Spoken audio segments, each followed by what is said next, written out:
Silakan kita pada kesempatan ini terlebih dahulu kita membaca doa dalam hati. Mulai.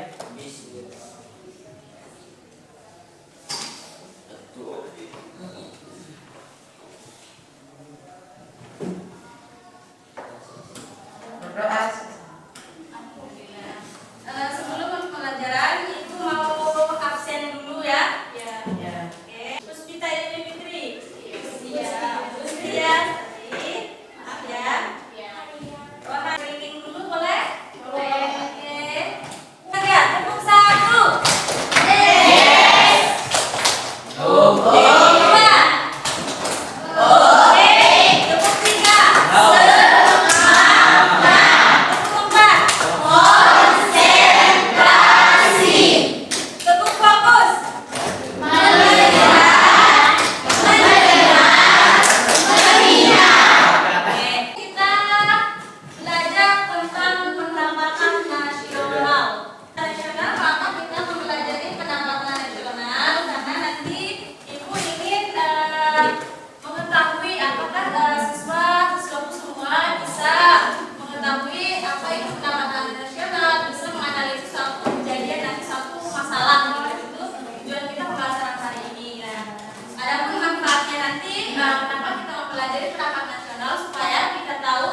Dari kita belajar kita tahu ya bagaimana cara kita mengatasi pendapatan kita di negara kita sendiri. Itu baik itu pendapatan pribadi, pendapatan negara itu bisa kita pelajari. Jadi sekarang untuk kita waktunya kita belajar. Nah, jadi di pendekatan produksi itu nanti bisa dilihat dari pertaniannya, peternakannya, kehutanannya, perikanan, pertambangan, penggalian, industri pengelolaan, industri bangunan, perdagangan, hotel dan masyarakat. Di sini kita belajar salah satunya di perdagangan ini. Misalnya kan kita buat satu bisnis, misalnya bisa kan, itu nanti akan berpengaruh pada pendapatan kita. Misalnya kita lihat nih, kita bisa lihat di daerah kita apa ya cocoknya untuk satu bisnis, untuk satu dagang. Nah, jadi itu akan nanti berpengaruh pada pendapatannya kita sendiri sama juga yang ada di lingkungannya. Misalnya kalau di daerah kita itu ada teman-teman atau orang tua atau ibu-ibu yang ada pekerjaan yang bisa kita jadikan dia satu pekerjaan dalam bisnis kita, itu akan berpengaruh kan pada pendapatan. Dan jadi pendapatannya kita itu akan bisa terlibat dari untuk diri sendiri kita untuk orang lain. Nomor 1 Razalina.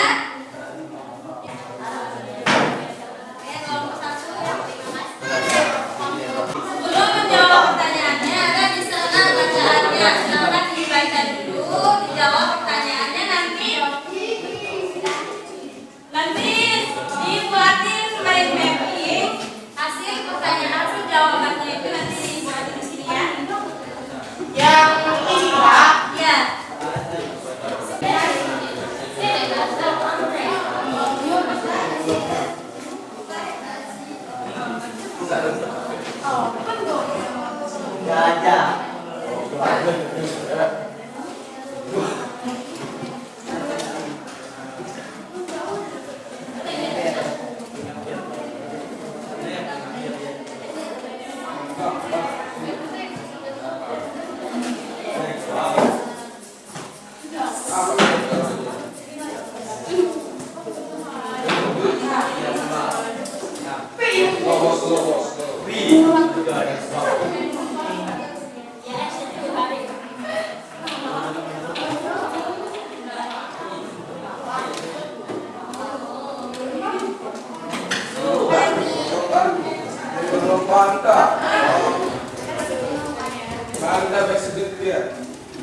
Oke, sebelum dijawab itu baca dulu artikelnya ya. Habis waktunya? Udah. Silakan. Mulai kita bisa. Assalamualaikum warahmatullahi wabarakatuh. Oke, kami dari kelompok 1 akan mempresentasikan hasil mulai hasil yang ditetapkan. Oke. Untuk data yang pertama akan dimaksud dengan pendapatan nasional. Pendapatan nasional adalah hasil perekonomian suatu negara yang dapat dihitung dari segi produsen, penjualan, dan pendapatan. Jumlah pendapatan total produksi yang diberikan di produksi barang dan jasa dalam 1 tahun tertentu. Kedua, apa saja yang mempengaruhi adanya pendapatan nasional? Yang mempengaruhi pendapatan nasional yaitu diantaranya perubahan nilai ekspor dan perubahan nilai impor. Untuk yang ketiga, apa yang menyebabkan pendapatan nasional meningkat? Nah, yang menyebabkan pendapatan nasional meningkat yaitu jika nilai ekspor dibandingkan dengan nilai impornya. Apa nilai impor? Yaitu nilai Assalamualaikum warahmatullahi wabarakatuh. Tadi udah dijawab refleksinya. Gimana dengan pembelajaran hari ini? Yang itu nih. Alhamdulillah. Gimana perasaannya? Oke, silakan tutup ya sebelum kita kesimpulan. Bebek bisa sebelum ibu mau menyimpulkan satu orang untuk menunjukkan apa hasil dari pembelajaran kita hari ini. Oke, silakan. Kesimpulan pada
nasional.